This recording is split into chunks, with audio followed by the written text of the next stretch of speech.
Tough টকে আবার সবাইকে স্বাগত। কল্যাণবাবু, প্রচুর প্রশ্ন রয়েছে, সেই জন্য এবার দ্রুত করতে হবে। প্রথম প্রশ্ন, নিজে একটা অত্যন্ত গুরুত্বপূর্ণ পদে রয়েছেন লোকসভাতে, নিজে আইনজ্ঞ, যার বিরুদ্ধে বলছেন তিনি সাংবিধানিক পদে রয়েছেন, জগদীপ ধনকর, যিনি নিজেও আইনজ্ঞ, তাকে লাউড স্পিকার বলছেন, এটা কি সত্যি শোভনীয়? অন্যায়টা কি বলেছি? সত্যি কথা বলেছি তো। গভর্নর কি, গভর্নরের কাজ কি, গভর্নরের রোলটা কি under article 166 of the constitution? Chief minister এবং ক্যাবিনেট যেটা অ্যাপ্রুভ করবে সেটাই গভর্নর বলবে, তার বাইরে গভর্নর কিছু কথা বলতে পারে না। Governor cannot criticise the government. আমি তাহলে একটু প্রতিদিন কি সংবিধানকে ভায়োলেট করা হচ্ছে না? আমি এখানে একটু ফুটনোট কাটছি। আমার আরেকজন রাজ্যপালের কথা মনে পড়ছে, রাজ্যপাল, প্রাক্তন রাজ্যপাল গোপাল কৃষ্ণ গান্ধী। নন্দীগ্রাম, সিঙ্গুর, লালগড়ের সময় তিনি একের পর এক রাজ্য সরকারকে, অর্থাৎ তৎকালীন বাম সরকারকে একের পর এক বিভিন্ন সময় বিধেছিলেন। তখন তো আপনারা সমর্থন করেছিলেন দুহাত তুলে। তুমি একটু ভুল বলছো। নন্দীগ্রাম ছাড়া অন্য কোনো কোথাও বলেনি। নন্দীগ্রামে বলেছিলেন যে ওই ইয়েটা দেখে, যে আমার যখন ওই ডেড বডিগুলো যাচ্ছে, যেটা নিয়ে আমি মামলা করেছিলাম, যে দ্যাট ইজ দ্য হেডলাইন, যে বুক শিউরে ওঠে না এরকম, এর বাইরে কিন্তু কিছু বলেনি। সেখানে কিন্তু উনি রাজ্য সরকারকে সমালোচনা করেননি। তুমি খবর কাগজ বার করো, কোথাও নেই। উনি বলেছিলেন আমি শিউরে উঠেছে আমার গা, দ্যাটস দ্য ওয়ান থিং। কিন্তু তুমি প্রতিদিন তোমার একটাই এজেন্ডা, সকাল থেকে রাত্রি পর্যন্ত আমি রাজ্য সরকারকে সমালোচনা করব, that is not the job of the governor. He is violating constitutional provision each and every day. আমি হয়তো আরো অনেক স্ট্রং ল্যাঙ্গুয়েজ ইউজ করতে পারি, আমি করছি না। স্টিল আমি আমাকে নিজেকে রেস্ট্রেন করে রাখছি। আজ ওর একটাই এজেন্ডাও, একটা গভর্নর আছে, একটা গভর্নর আছে, কেন করছেন না? আইনজ্ঞ বলে ভয় পাচ্ছেন? না, যেহেতু উনিও আইনজ্ঞ, ভয় পাচ্ছেন? আইনজ্ঞ হিসেবে ভয় কিছু নেই। আইনজ্ঞ উনি আমার এগেনস্টে দাঁড়িয়েছিলেন 3টে মামলা। রাঁচিতে একটা মামলা হারিয়েছি, সুপ্রিম কোর্টে হারিয়েছি, কলকাতা হাইকোর্টে একবার এসেছিলেন, তাতেও হারিয়েছি। ওটা forget about that, that's not the point. আমি কোনো ভয়ের জায়গায় আমি নিয়ে, আমি যখন ক্লিয়ার ইন মাই মাইন্ড, সে কে কত বড় পলিটিশিয়ান আর কে কত বড় আইনজ্ঞ, that's not the point to me. If I am clear in my understanding, এবং আমার যদি ক্ল্যারিটি থাকে, আমার যদি পড়াশুনো থাকে, তো একটা গভর্নর যদি রেগুলার, কোনোদিন জীবনে দেখেছো যে পশ্চিমবাংলার কোনো গভর্নরকে প্রতিদিন প্রেস করতে? জীবনে দেখেছো টুইট করতে? জীবনে দেখেছো প্রতিদিন হচ্ছে সমালোচনা করতে? Is it a job? He is violating constitution, he is having his agenda. ওর নিজস্ব এজেন্ডা আছে। এজেন্ডাটা কি? এজেন্ডা হচ্ছে বিজেপিকে কোনো রকমভাবে ক্ষমতায় নিয়ে আসা। আমি তো তাই জন্য বলেছি loud speaker, he is loud speaker. আবার বলবো, 1000বার বলবো, দরকার হলে যেখানে ইচ্ছে সেখানে বলবো। পার্লামেন্টে গভর্নর নিয়ে আলোচনা করা যায় না, কারোর ব্যক্তি ইয়ে নিয়ে, তাই জন্য আলোচনা করতে পারিনি। যেখানে পারবো সেখানে বলবো। এবং আমি আপনাদের থ্রু দিয়ে বলছি, ওপেন ডিবেট ও আসুক আমার কাছে, পাবলিক ডিবেট হবে। একদিকে ও থাকবে, একদিকে আমি থাকবো, প্রেস থাকুক। সংবিধানের কোন ক্ষমতা কোথায় কি রয়েছে সে জায়গা আমি দেখিয়ে দেবো, কোন জাজমেন্টে কি বলেছে। কিচ্ছু নেই, গভর্নরের কোনো ক্ষমতা নেই। গভর্নরের ক্ষমতা কখন? গভর্নরের ক্ষমতা মাত্র দুটো জায়গায়। সেটা হচ্ছে নিজস্ব ক্ষমতা, সেটা হচ্ছে যখন যদি 356 করতে হয়, তখন গভর্নর ইজ নট, মানে গভর্নর তখন যে under article 166 of the constitution যে অ্যাডভাইসটা, সেটা দরকার হয় না, ইন্ডিপেন্ডেন্টলি করতে পারে। ওকে, আর যদি কোনো স্ট্যাচুটে কোনো রকম পাওয়ার দেওয়া থাকে গভর্নরের, সেটা করতে পারে। তার বাইরে কোনো জায়গায় গভর্নর মুখ খুলতে পারে না। যে কোনো সাংবিধানিক বিষয়। আমার এই বিষয়ে আবার তোমাকে আমি একটা কথা বলে দিয়েছি, তুই যখন বললে গভর্নরের ওয়ান অফ দি, মানে খুব ভালো বন্ধু হচ্ছে attorney general of India, mister Venugopal. তা বেণুগোপাল আমাকে একবার বলেছিল, কি তুমি এত জগদীপের এগেনস্টে এত বলছো কেন? আমরা স্যার আপনি আমাকে শুধু একটু একটা বলে দিন যে গভর্নরকে এই কাজগুলো করতে পারে। আপনি যদি বলেন হ্যাঁ, আই উইল সিক অ্যাপোলজি, তখন উনি হেসে বললেন, আইন তো তুমিও জানো, আসলে বন্ধু তো আমার, তাই জন্য একটু বলেছিলাম আর কি। আই এম উইথড্রয়িং মাই ওয়ার্ডস। এখানে আমার একটা প্রশ্ন রয়েছে, সেটা হচ্ছে গোপালকৃষ্ণ গান্ধীতে আবার ফিরে যাই। রাজ্যপাল একটা অত্যন্ত গুরুত্বপূর্ণ সময়ে রাজ্যে তো তিনি ছিলেন। তিনি এক জায়গায় বলেছিলেন যে রাজ্যপালের অবস্থান সম্পর্কে খুব রসিকতা করেই বলেছিলেন, I am the headless head of the state. আপনার কি কখনো মনে হচ্ছে না যে ঠিক সেই সময় নন্দীগ্রাম, সিঙ্গুর, লালগড়, যে সময়টাতে আমরা কল্যাণ বন্দ্যোপাধ্যায়কে দেখেছিলাম, আমরা তৃণমূল গোটা দলটাকে দেখেছিলাম, যে আপনারা যেভাবে একদিকে জুডিশিয়ারি, অন্যদিকে রাজনৈতিক আন্দোলন, একটা অদ্ভুত সমাপতন হয়েছিল এবং বাংলার আধুনিক রাজনৈতিক ইতিহাসে অত্যন্ত গুরুত্বপূর্ণ সেই অধ্যায় আমরা দেখতে পাচ্ছি একের পর এক বিভিন্ন জায়গায় গণ আন্দোলন সংগঠিত হচ্ছেন, আর আপনি তার বার্তা আইনতভাবে পৌঁছে দিচ্ছেন কোর্টে, হাইকোর্টে, বিভিন্ন লোয়ার কোর্টে ছুটে যাচ্ছেন। 2007 থেকেই আপনি ছুটে গেছেন। আপনার কি মনে হচ্ছে না যে ঠিক সেইটা ইতিহাসের পুনরাবৃত্তি হচ্ছে 10 বছর বাদে? Not at all. তুমি যদি ওনার সঙ্গে একে তুলনা করো না, একদম না। উনি অত্যন্ত উনি কোনোদিন সরকারকে সেভাবে সমালোচনা করেননি।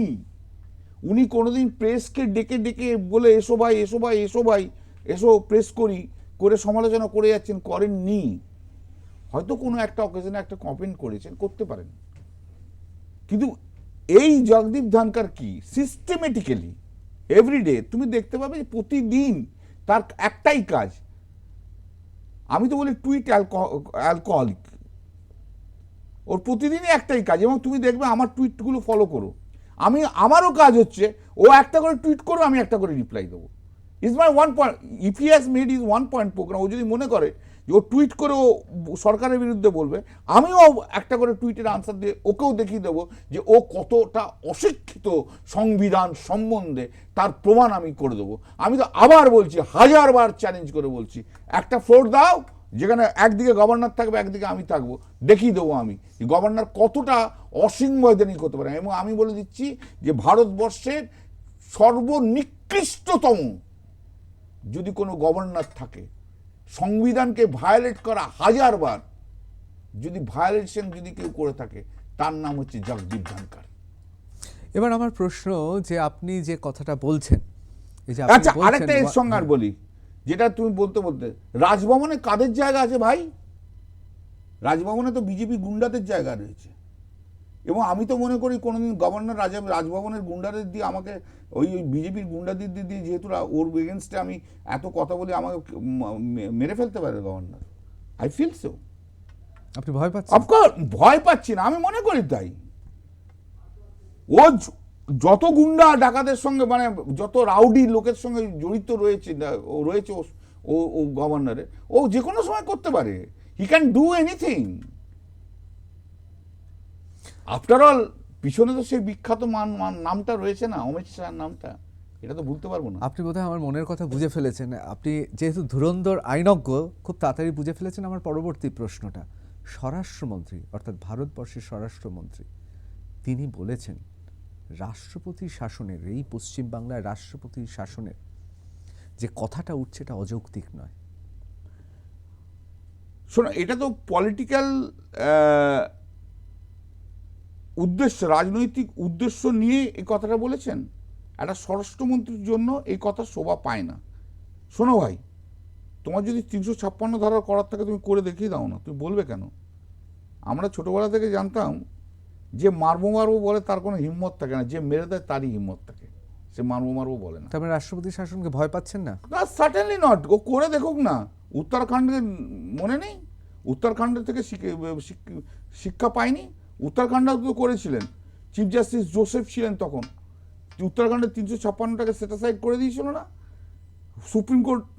সেই জাজ, এক মিনিট আমি শেষ করবো এটা, সেই জাজমেন্টকে আফেল্ড করেছিল, যার জন্য জাস্টিস জোসেফকে ও রেকমেন্ডেশন কলেজিয়াম থেকে সুপ্রিম কোর্ট থেকে কলেজিয়াম হয়ে যে সুপ্রিম কোর্ট হয়ে যাওয়ার জন্য জাস্টিস জোসেফকে ডিলে করে দিল এই BJP law minister and prime minister, প্রায় 1.5 বছর সুপ্রিম কোর্ট যেতে তার দেরি হয়েছে।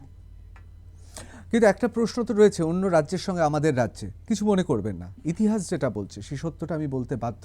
আমি কোনো রাজনৈতিক দলকে আক্রমণ করছি না। আমরা দেখেছি কংগ্রেস আমলে সন্ত্রাস হয়েছে, ভোটে সন্ত্রাস করে কংগ্রেস জিতেছে, ঐতিহাসিক সত্য। আমরা দেখেছি বাম আমলে সিপিআইএম এবং বামফ্রন্ট তারাও সন্ত্রাস করে জিতেছে, আমরা তার সাক্ষী। আমরা দেখেছি তৃণমূল সরকারও সন্ত্রাস করেছেন, তার অভিযোগ রয়েছে। আপনি কি মনে করছেন না রাষ্ট্রপতি শাসন যদি হয় তাহলে পুলিশ প্রশাসন সব আপনাদের হাতের বাইরে চলে যাবেন এবং নির্বাচনে ভরাডুবি হবে, নাকি ভাবছেন সহানুভূতির ভোটে বিধানসভায় জিতবেন? করুক না 260 থেকে 70টা সিট নিয়ে মমতা বন্দ্যোপাধ্যায় ফিরে আসবে। মমতা বন্দ্যোপাধ্যায় বাংলার আবার মুখ্যমন্ত্রী তো হচ্ছেই, 260 থেকে 70টা সিট নিয়ে আসবে। সংখ্যাটা ভেবে বলছেন? একদম। দেখ শোনো, বাংলার মানুষ কিন্তু রাজনৈতিক সচেতন মানুষ। তুমি সাংবাদিক, তুমিও ঘুরে বেড়াও, আমি রাজনীতিবিদ, আমিও ঘুরে বেড়াই। অ্যাপার্ট ফ্রম দ্যাট আমিও কিন্তু প্রফেশনাল লোক। তারা কি বলে গভর্নর সম্বন্ধে? একটু শিক্ষিত, একটুকু তারা কি কেউ সাপোর্ট করে গভর্নর যে কাজগুলো করে যাচ্ছে তারা? কিন্তু এটাও তো ঠিক যে বিজেপি যখন টর্চার করে গেছে দিনের পর দিন, এখনো করছে, কই গভর্নরের মুখ থেকে তো একটা আওয়াজ আসেনি। গভর্নর বাবুল সুপ্রিয়র জন্য দৌড়ে চলে যেতে পারে না এই রাজ্যে, বলছে না। হ্যাঁ, অফকোর্স বিজেপি পাচ্ছে না, আমাদের ছেলেরা মারা যাচ্ছে না, আমাদের ছেলেরা মরছে না, আমাদের ছেলে কম অত্যাচার করছে। কিন্তু কি বলছো? এটা কি বলার জন্য বলা? না, অফকোর্স দেয়ার আর ডাটাস আর দেয়ার। আমরাও কি মামলা করছি না? করছি তো, অফকোর্স ইট ইজ দেয়ার, নিশ্চয়ই রয়েছে। বিজেপিকে তুমি ভেবো না যে শোনো, সিপিএম এবং বিজেপির মধ্যে কিন্তু একটা তফাৎ আছে। আমি কিন্তু let me be very frank, CPM এর বিরুদ্ধে আমরা লড়েছি,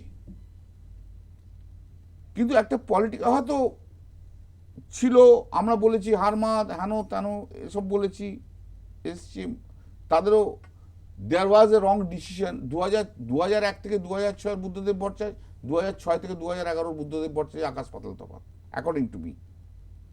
এবং 2006 থেকে 2011 এটার জন্যই কিন্তু সিপিএমকে চলে যেতে হয়েছে।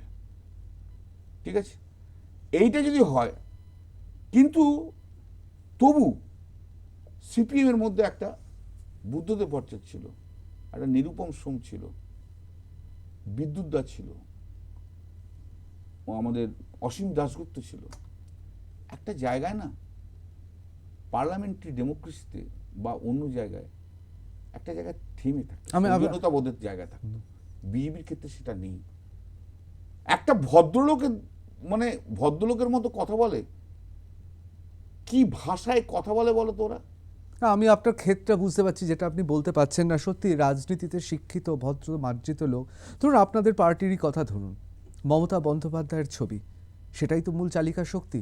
কল্যাণ বন্দ্যোপাধ্যায়, অমিত বাবু, সৌগত বাবু, এইরকম বেশ কিছু মানুষ ছাড়া শিক্ষিত লোক আপনাদেরই বা কোথায়? না, আমাদের শিক্ষিত কেন, পার্থ আছে, না পার্থ আছে, অবশ্যই আছে, পার্থ চট্টোপাধ্যায় আছে।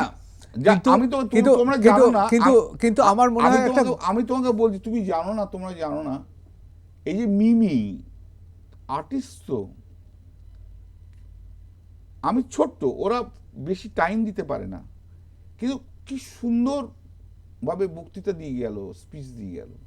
নুসরাত, তুমি জানো নুসরাত একটা স্পিচ রেডি করেছিল শুধু আমার ধমকানির জন্য, করতে হবে তোমায়, ওভারনাইট স্পিচটা রেডি করে সকালবেলা এসে আমাকে দেখিয়েছিল। মানে আমি তখন ওই ভার্চুয়াল করে ব্যস্ত ছিলাম, ও আটকে গেছিল। And fantastic speech delivery. হ্যাঁ, এবং নুসরাত আমার ছবিতেও কাজ করেছিল নায়িকা হিসেবে, আমি দেখেছি, ইংরেজিটাও অনবদ্য, অসম্ভব ভালো। এই মিমি, নুসরাত, এরা খুবই ভালো, কে নেই ভালো? আমাদের দেখো, সবাই তো অক্সফোর্ড আর হাওয়ার্ড থেকে আসবে না, আমার মতো কিছু ভাই পাঠশালা থেকে আসা লোকও আসবে। না আপনি নিজেও জানেন, এটা আপনার এই বিনয় দেখে আমি বিস্মিত হচ্ছি। আপনি নিজেও জানেন আপনি আইনজ্ঞ মানুষ। না, একটু আছে ভাই, যেটা আবার সবাইকারই আছে, আমার দলেও আছে, একটু অক্সফোর্ড হার্ভার্ড দেখলে একটু বেশি গুরুত্ব পেয়ে যায়। আমরা একটু মফস্বলের ছেলে ভাই,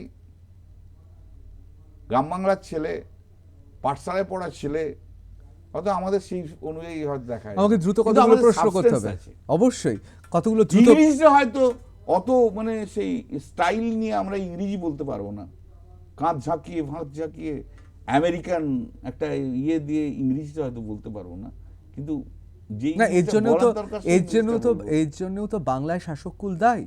কারণ জ্যোতি বসু বা সিদ্ধার্থ শঙ্কর রায়ের মতো মানুষ ছাড়া বাদবাকি যারা রয়েছেন তারা তো অক্সফোর্ড, কেমব্রিজ এই সমস্ত নামেই মোহিত হয়ে যান। সেটা তো মধ্যমেধার শাসক কুলের মধ্যে, আমি কিন্তু একেবারে জ্যোতি বসু এবং আমি সিদ্ধার্থ শঙ্কর রায় বলবো না, কিন্তু তাছাড়া যারা ছিলেন মধ্যমিতার লোকেরাই তো আপ্লুত হয়ে যান, কারণ তারা অক্সফোর্ড। ভারতীয়দের মধ্যে একটা দোষ কি আছে জানো তো, বেশি করে বাঙালি। আমার তিনটা খুব ছোট্ট প্রশ্ন। এইখানে আমি একটু বলতে দাও, একটু দোষ কি আছে তো, ইংরেজ ছেড়ে চলে গেছে অনেক দিন আগে, কিন্তু একটু লন্ডন থেকে আসা ছেলে মেয়ে দেখলে, পড়াশোনা দেখলে যেন মাথাটা একটু গলে যায়, মাথাটা একদম নামিয়ে ঠিক দেয়। বলেছেন। আমার সময় একেবারে শেষ, কিন্তু আমায় তিনটে প্রশ্ন করতে হবে, খুব তাড়াতাড়ি জবাব। এক, অত্যন্ত অস্বস্তিকর অবস্থায় রয়েছেন আপনাদেরই অন্যতম একজন অত্যন্ত বলিষ্ঠ নেতা শুভেন্দু অধিকারীকে নিয়ে। পাকড়ি, শুভেন্দু অধিকারী, গেরুয়া কার্ড, দাদা, এই কথাটা শুনে খুব অস্বস্তিতে না, আছেন। আমরা কোনো অস্বস্তিতে নেই। দল কি ভাঙছে? No no, not at all. আমি তোমাকে বলছি, আজ থেকে ঠিক দুদিন আগে দেখো, শিশিরদা দিব্যেন্দুর সঙ্গে আমার রেগুলার যোগাযোগ থাকে। দিব্যেন্দু তো আমার প্রতিদিনই প্রায় ফোন করে, এবং শিশিরদার সঙ্গে আমার জাস্ট 3 দিন আগে দিব্যেন্দু ফোন করেছিল। আমরা, হ্যাঁ শিশিরদা কোথায় আছে? শিশিরদা বলে যে বাবা বাড়িতে। আমার তাহলে আমি ফোন করছি, শিশিরদা ফোন ধরলো, ফোন ধরে বিজয় দাদা প্রণাম জানালাম। তারপর বললো একটু ভালো, তুমি খুব ভালো করছো, খুব ভালো করছো, ভালো করে করো, সবাই মিলে একসঙ্গে লড়তে হবে, হ্যাঁ তেন। শিশিরদা বললো দিব্যেন্দু আছে। এটা দেখো, এটা হচ্ছে একটা ক্রিয়েশন, একটা ক্রিয়েট করা। এটা কি মনে করেন যে তরুণ নেতাদের মধ্যে এটা লড়াই, এটা কোথাও সিংহাসনের লড়াই? না তো দেখো, সিংহাসন তো ওইভাবে চাইলেই তো সিংহাসন পাওয়া যায় না। মানুষ যেদিন চাইবে যাকে, সেদিনকে সিংহাসনে যাবে। মানুষ যেদিন আমার চাইবে না। শেষ শোনো, প্রশ্ন, আমার সময় একদম নেই, কিন্তু একটা প্রশ্ন artificially কিন্তু করতেই কোনো- হবে। artificially কিন্তু কোনো আমার একটা প্রশ্ন করতে হবে, ছোট্ট প্রশ্নটা হচ্ছে, নন্দীগ্রাম, সিঙ্গুর, লালগড়, পশ্চিমবাংলার ইতিহাসে এটা মনে রাখবে কল্যাণ বন্দ্যোপাধ্যায় তৃণমূলের অস্ত্র হিসেবে যেভাবে জুডিশিয়ারিতে আপনি লড়াই করেছিলেন, কিন্তু সেই অস্ত্র বারবার ব্যবহার করতে করতে ভোতা হয়ে যাচ্ছে না তো? হাইকোর্টের পুজোর আগে তা একবার প্রমাণিত হলো। না না না, হাইকোর্ট তো কি করেছে, শোনো, হাইকোর্ট তো বলেছে যে রাজ্য সরকারের যে গাইডলাইন আছে সেই গাইডলাইনটাকে আমরা অ্যাপ্রিসিয়েট করছি, সেটা বলেছে। In addition to that high court একটা দিয়েছে।